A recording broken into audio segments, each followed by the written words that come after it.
What's going on, everyone? So the Lakers got to get off of Alex Len. All right. Alex Len has had several opportunities now, even in a starting role, because we've been limited. We haven't had guys. And, I've seen a lot of people be like, why is Alex Len playing at all? And it's like, you don't have a choice, right? You got to keep in mind, guys like Trey Jamison, Christian Koloko. Christian Koloko is almost at the max games he can play and stuff. So it's just, you got to play these guys. And you kind of want to see, like, is Alex Len, is he able to do anything out there on the basketball court, right? Like, he wasn't as bad last night as he was in, like, some of the other games, but he's just not good. He just doesn't give you anything out there, right? Like, you played Denver, right? You had Alex Len on the basketball court, which the whole reason you brought in Alex Len was that he was a big physical center, and yet you had to have Jared Vanderbilt defend Jokic because you couldn't trust Alex Len to bang with Jokic. And he's just getting blown by, and it's just like, what does he give you out there? Right? He's not giving you anything. Right? The big issue, though, with getting off Alex Len is, who do you replace him with? Right? Like, Christian Koloko, he's been solid when he has played. Like, even last night, I thought he was good. Problem is like, he's another Jackson Hayes, right? It's like, how many Jackson Hayes do you want on the basketball court, right? Like, you kind of need, like, I think he's a better shot blocker. I think he's a little better disciplined defensively. I know you could, the Jokic foul and stuff like that, but, Jokic was, getting the whistle, right? Like, but I think I like the idea of different looks, right? And problem with Koloko is just, he's like, what, 220, 225, like soaking wet, right? Like, you need that bigger physical center. I've talked about Trey Jamison. I don't hate the idea of Trey Jamison. I think he's been solid. I think he's better than Alex Len. I think he's serviceable. I don't think he's like the answer, right? Every time I talk about Trey Jamison, people go like, oh, you think he's the savior? No, I don't think I'm not saying he's a savior, but I think he's 6'11", 270 and moves his feet well and athletic and can rebound and block shots, right? That's what you're looking for, right? Like, is he the ideal center? Like, is he the guy that's like, that's it? Like no, but he's a 6 foul guy. Right? You need those guys. You need a 6 foul guy. Right? Like, that's what Dwight was in a lot of ways during the 2020 run. I mean, he was helped in a lot of other ways, but that's what he was there. He's there to be that big physical interior presence that just committed the hard fouls, got the occasional flagrant, got the occasional tech, right? Like, that's what I look at Trey Jamison as. I'm not looking at Trey Jamison as like, this is the guy that, solves all the Lakers' issues. And now the Lakers, no need for any other center. No, nothing like that. But I don't hate the idea of Trey Jamison as like your 6 foul guy. Outside of that, it's like, who's left, right? You don't have this well of options out there, and I've seen, like Kai and things like that. But again, it's just like, what does he give you that you're not going to get from Hayes and stuff, right? Like, you need that physical interior center.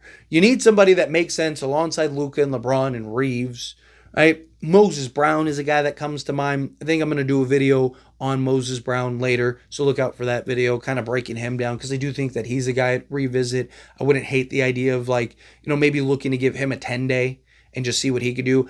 The Dallas Mavericks gave him a 10-day, and he was actually really good for Dallas, like very good for Dallas.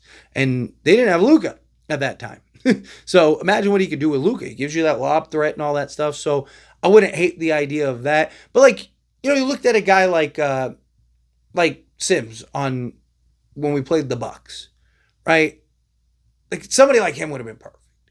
Big physical interior center who also can jump out the building, right? Like, that's kind of what the Lakers need. They need somebody like that. They need somebody that can be the lob threat, that can get up there and scale up, block shots, but also, be a lob threat while also being able to just be physical and hold their own on the interior. You kind of need like if you could like fusion dance into Trey Jamison and Jackson Hayes, or even Trey Jamison and Christian Koloko, have those two kind of like fusion dance into it, that would be ideal, right? Like, now you have the perfect center. Right now you have like exactly what the Lakers need right now. But that's the problem, is like the center position has always been an issue, right? I believe it'll get addressed in the offseason, and that's also one of the biggest concerns come playoff time. Luckily, there's not like outside of Jokic, there's not that center. No, Embiid is one of them, but you're not running an Embiid. You don't have to worry about that, right? Like Jokic is the only center that that is an issue to deal with. Right? Lakers have done a really good job. Like JJ Redick kind of feels like he has Denver figured out. Right? Like he has the defensive schemes kind of mapped out on how to slow them down and stop them.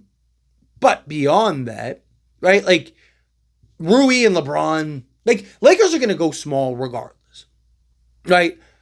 Even if the Mark Williams trade would have gone down and would have happened, Lakers still would have went small because it's the best version of that team, right? Spread guys out, just be the best offense in the league, and just and luckily the Lakers, their small ball is still big. It's a bunch of 6'7" to 6'9" guys.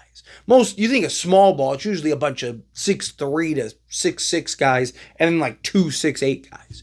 Right? That's usually what small ball is. But for the Lakers, it's like no, it's like a bunch of 6'7" to 6'9" guys. Right? You got guys like Rui and LeBron who can match up physicality wise with most of these centers.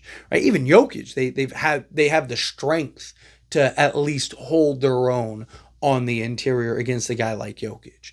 Right? So, but beyond that, I think the Lakers are fine. Right? Like, Minnesota's a team you could argue, but Rudy Gobert, you're not worried about outside of like 5 feet. Right? Like, if Rudy Gobert averages 40, you live with it. Right? Like, Rudy Gobert is not the guy you're worried about. It's everyone else, right? Like, and Lakers have done a good job against Anthony Edwards, like defensively. Şengün could be a little bit of an issue, but he is not this big physical presence. I do kind of worry a little bit about Zach Edey, right? Because he is like 7'3", 300 pounds, right? And just he is a big physical kind of back to the basket guy. But I don't think I think him being a rookie is very beneficial for the Lakers because I don't think he's a guy that you're going to have to worry about being a, like 30 and 20 guy, right? I do worry about like Ivica Zubac. I've talked about that before because he is a guy that can go give you 20 and 20. But like outside of that, it's like who else? Now, like OKC, like Isaiah Hartenstein is great. Don't get me wrong, and he's been great for them. But he's not this big, physical, interior, dominant center. He's more of a high energy, high effort guy, right? Like he's like Jackson Hayes all grown up, right? Like, that's what we want Jackson Hayes to be. Is basically him, right? Like go down the list. Like what team is a team that you're just like, man, like that, like the Warriors. Right, like Warriors, we're still big against. I'm fine against the Warriors. Right, like it's just like Denver's that one team. So I don't think the center position is as big of a concern as it would be in other circumstances. But it is something that I do worry about more so as far as like that interior presence, shot blocking, and just that deterrent. Right, like you saw Denver get a lot of just like easy looks at the rim. And a lot of that is because you don't have that interior pressure. You don't have that center that can just be that deterrent and just be that big body in there and block the occasional shot, deflect stuff. And, Jackson Hayes has done a solid job of that, but, he can be not as disciplined, right? Going straight up. You see he tends to lean forward a little bit or, the eye for the ball that you see some guys just have. Right, no matter like where the guy brings the ball, they just always seem to be able to kind of mirror it. Jackson Hayes kind of question that at times. He's not really great at that, right? Jackson Hayes, you'll see at times kind of hitting more arm or body or stuff, but you only have the guys that jab, right? You only have the body and the pieces that you can throw out there. But I just look at Alex Len and I'm just like he's not the answer, right? Alex Len, I just don't think is the guy that obviously all these guys that are all available for a reason, right?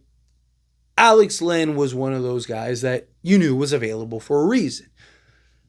There was an argument that he was the best option available, right? So I don't blame the Lakers for bringing him in. I don't blame the Lakers for giving him a chance and a shot, but it hasn't worked out. And you played him, and you have the justifications, and you can point to it and go, yeah, it hasn't worked out. So let him go. Let him go to a new team, figure it out. and then bring in a guy, if you can, that can kind of help in the areas that you need, whether it is a Jamison or a Coloco or, like I said, a Moses Brown or something like that. He's a guy, like I said, Lakers have had on several occasions. I want to do a video specifically on him because I do think he's a guy that makes some sense. And I've seen a lot of you, just talk about like, hey, like what about Moses Brown? So I think that makes sense to maybe kind of look and see if that is an option. But we'll see. Time will tell. It's just disappointing because it's like Alex Len. No, there was some hope there that like I didn't think he'd be great. Like I even talked about, like I don't think he's the savior. I don't think he's the guy, the answer for everything. But I didn't think he'd be this bad. I mean, it was like, okay, he's a good rebounder, can block the occasional shot, run the floor a little bit. He's not as good, laterally as he used to be, but he's been unplayably bad. But let me know your thoughts and opinions. As always, this is a discussion, so I pass it on to you. What do you think? How do you feel with your thoughts? Do you agree with me? Disagree with me? Kind of mixed in the middle? How do you feel? Whatever your thoughts are. Either way, I'd love to hear it, so let me know down in the comments below. That being said, if you haven't liked this video, hit that like button. Helps me a lot as we enjoy these types of videos, and I truly appreciate it. Not subscribe channel, hit that subscribe button. Turn on the bell notifications. Appreciate y'all. See you in the next one. Thank you.